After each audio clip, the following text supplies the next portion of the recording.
Good morning. We are now in the middle of our third week of the great penitential season of Lent. You may recall that last week I addressed the final spiritual work of mercy, which is to pray for the living and the dead.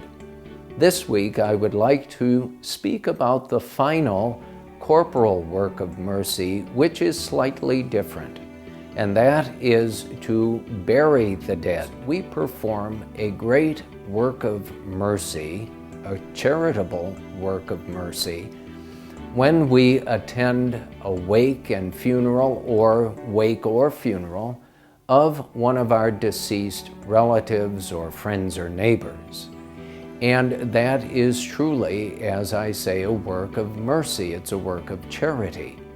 One of the other elements of burying the dead is to serve as a pallbearer for that deceased person's funeral, is to perhaps even attend the actual burial of that person in a cemetery, and also to bury the dead for us who are Catholics could also be that we have a role to participate in the actual funeral liturgy, such as reading one of the readings from sacred scripture, leading the universal prayer, the prayers of the faithful.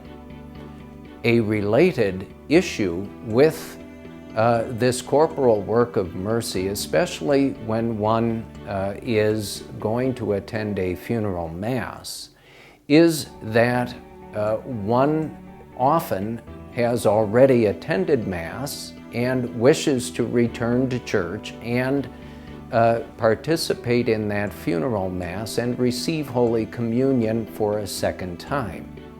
The Church teaches that that is perfectly all right. The church law which governs this simply says that Catholics are able to receive Holy Communion one more time in a day.